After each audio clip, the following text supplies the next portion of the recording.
Hello everyone. So today we'll be learning how to make use of our machine properly. So there are some errors we normally do have while making use of our machine. Basically it's because we are new to it, and possibly because it's like we're new to using industrial machine. So most times it's just like little tricks or little errors. That's what causes the problem. Then we keep thinking probably the machine is bad or something. So we'll be learning first, starting with how to thread your machine, which I already know you do know that, but we still need to go. So make sure you always thread the pole of the machine. Very important for the thread to go through the thread guide. So you can't just thread the machine directly. You have to do it properly, following up all the points where you have to thread your machine, and then it passes to. So there's something I need us to understand is when threading our machine, the tension disc is a very vital part. Whereby threading this tension disc, you have to be careful and you have to make sure your thread goes in between the tension disc. Sometimes you see some students threading their machine and then the thread just goes around it like this. If you thread the machine this way, it is wrong. Now the thread is not in between the tension disc. So you have to make sure it clicks in between. So how do I do that? After threading it like this, I have to hold both threads and pull it in. You hear the snap. There should be a snap. That means it has gone in between the tension, and then by the time you're trying to drag it, there will be like a force holding it. So that's the essence of it going in between the tension disc. So if your thread doesn't go in between the tension disc, you'll be having faults.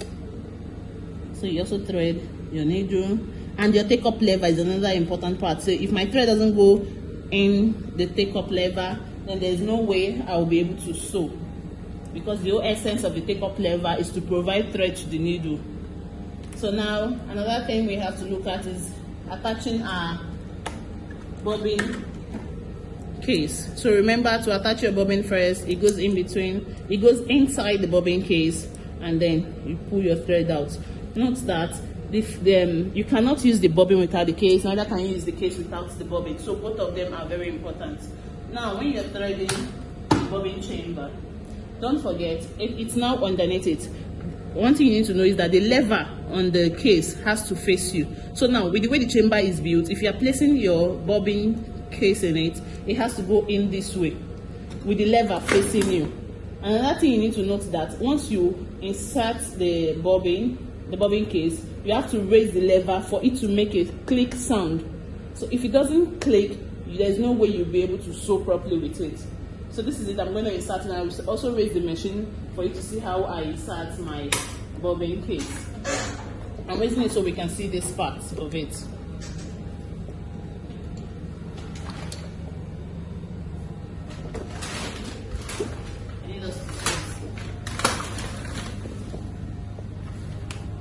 Watch. Remember I told you, now you place your case in it like this.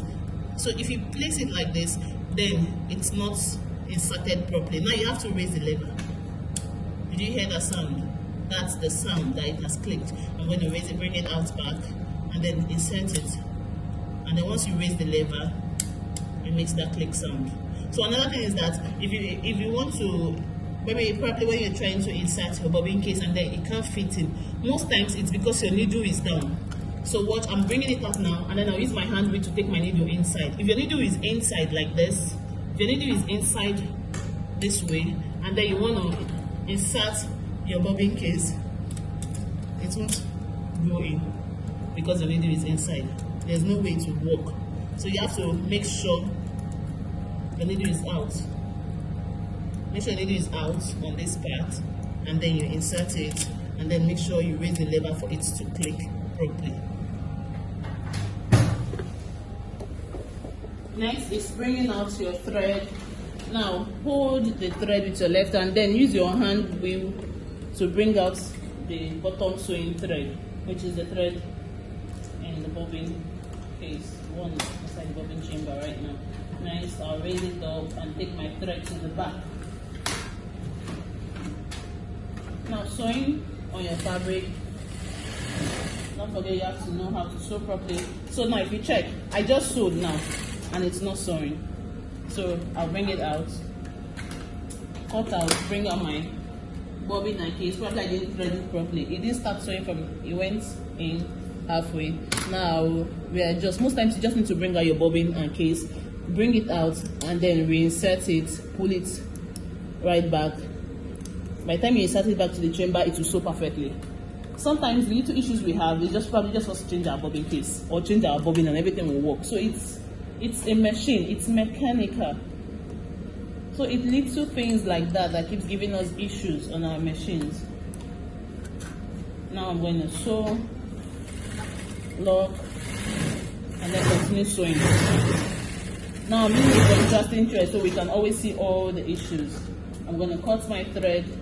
For this now, you see, it's sewing perfectly, right? Back and front. It's sewing neatly. So I'm going to be showing you some issues that we normally do have, and then we think probably our machine is bad or something. Now, I'm going to thread the machine without threading it properly around the tension disc. Now watch.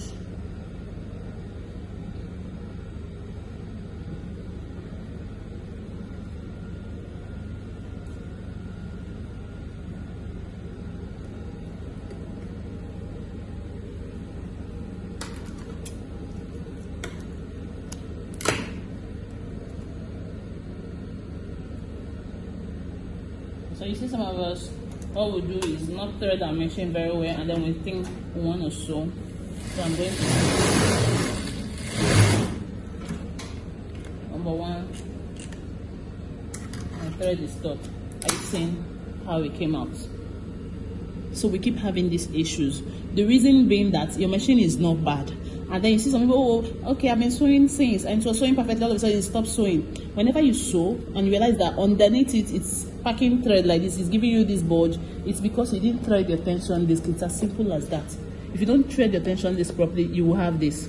So now this is the same machine I used in sewing this part where it sewed very well, and now we are having this issue just because I didn't thread properly. So if you check where my thread is, it's now behind the tension disc. It's not behind. See where the thread is, and sometimes the thread even goes around the tension disc, and then but if it's not in it, if it doesn't enter it properly, see how the thread is, so that way it won't sew properly. So what you need to do is bring it out, thread it properly. Remember what I said, once you put it around the tension disc this way, all you need to do is drag it. Even if I sew it like this, you still have the same issue, but you need to pull it together for it to make that click sound. That means it has gone in between, so you need that pressure to hold the thread down. So I'll repeat it. Take it in and pull it. Hear the click sound. So now it's threaded properly, and I'm still going to re-sew it. Same thing with the take-up lever. Imagine, let's finish up this first, and then we'll do that of the take-up lever. So those are little issues that we keep having, thinking our machines are bad.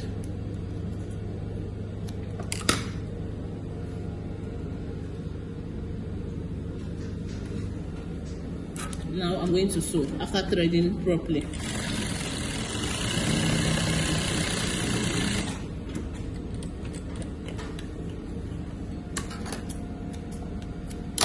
Are you saying it's better now? So it's just issues of this. Next, I'm going to still thread wrongly again, and then let us see the results. So you see some students threading their machine in a wrong way, like this. Now they didn't thread the take-up lever.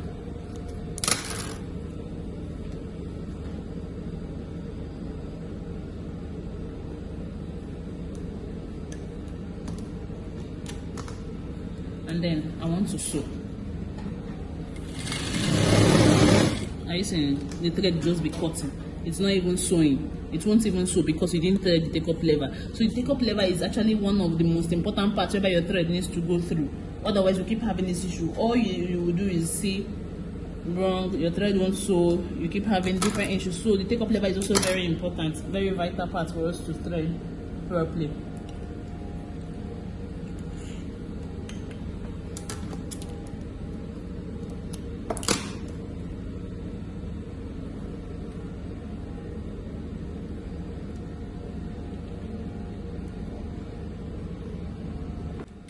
So now I've threaded the machine properly, and I'm still going to re-sew it.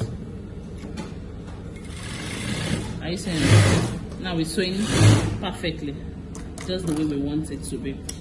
So another issue we keep having is watch. Some students will be sewing and then you're sewing, you start sewing after threading properly again. Now this machine is threaded properly, they start sewing, and then when they get to the end, they will just keep sewing out. If you do this, it is wrong. If you do this now, that means your machine is going to be automatically jammed. So you don't sew out.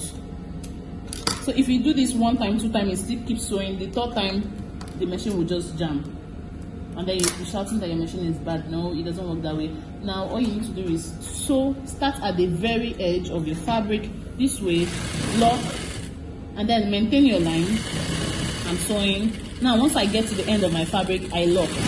If you check now, I stopped at the very end, and then you bring it out, drag it out. So you don't sew out.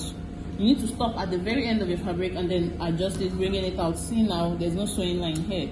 So if we keep sewing out, that's when the machine will just go automatically, it will just be automatically jammed, and then we keep having that issue. So I also hope I've been able to help out the easy 101 on how to use your machine.